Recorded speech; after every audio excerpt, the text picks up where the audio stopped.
你能想象吗？这座府邸曾是整个帝国权力的中心。万历11年，距离帝国首辅张居正去世不到1年，他的家族被官兵贴上封条，家人被困府中，断粮多日，竟被活活饿死。他的长子张敬修在绝望中自尽。下这道圣旨的，正是张居正亲手培养、教导了10年的学生。一个力挽狂澜，几乎以一己之力重塑帝国的救国宰相，为何会落得如此凄惨下场？要解开这段悲剧，我们必须走进那位光明与黑暗并存的传奇人物——张居正。张居正，字叔大，湖广江陵人。他是一个标准的神童，5岁入学，12岁中秀才。可命运并未温柔相待，他祖父是辽王府护卫，辽王之母常以别人家的孩子张居正来训斥王子，结果触怒辽王，愤怒的王爷竟以权谋私，害死了他祖父。少年张居正第一次看清，权力面前，才华与真理一文不值。我既痛恨特权，又渴望拥有它。有朝一日，我要获得比辽王更大的权力，用它去改变这个不公的世界。张居正凭借非凡的才干和政治嗅觉，在徐阶与高拱的内阁党争中，两面讨好，游刃有余。真正转折在隆庆6年，皇帝驾崩，10岁太子登基，权势最盛的首辅高拱掌握朝政，他是张居正半师半友的带头大哥，也是他登顶路上最大障碍。叔大，此事无需在意，照做就是。权力欲望战胜了情义，张居正做出了他一生最大胆的政治豪赌。他秘密联手，宫中掌印太监冯保，一个被高拱轻视，却握有圣旨批红实权的宦官。手下，你来做应公兼场公，咱来做顾命大臣，咱也做。他们里应外合，张居正内阁上奏折，冯保批红后再返回内阁，完成有效的闭环。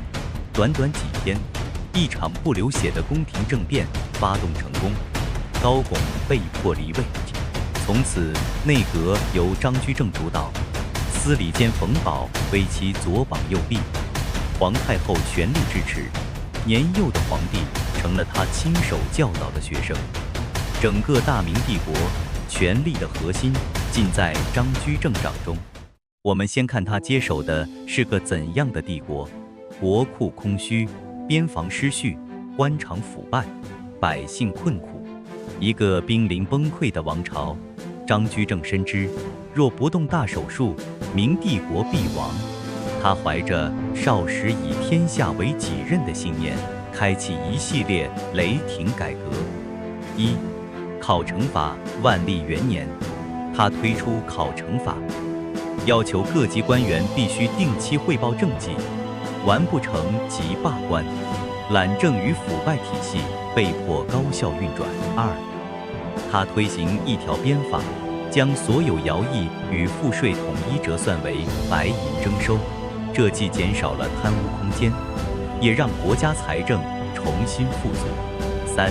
巩固边防，他大胆启用戚继光、李成梁等名将，整顿军备，同蒙古封共互市，北疆得以稳固。那10年，大明迎来了短暂却辉煌的中兴。然而，张居正的成功也埋下了毁灭的种子。他的改革触动了整个官僚阶层利益。为推行改革，他打压一切反对者，关闭书院，禁绝言论。他要求幼帝节俭自律，自己却极尽奢华。出行乘坐32人抬巨轿，如一斋，府门悬帘，日月共明，意在将太岳相公与大明天子并列，狂傲至极。万历5年，他父亲去世，按祖制，他必须回家守孝3年。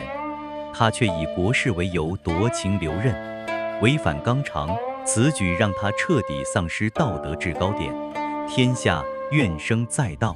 张居正对年幼的万历极其严厉，太后也常以张先生来了恐吓不听话的皇帝。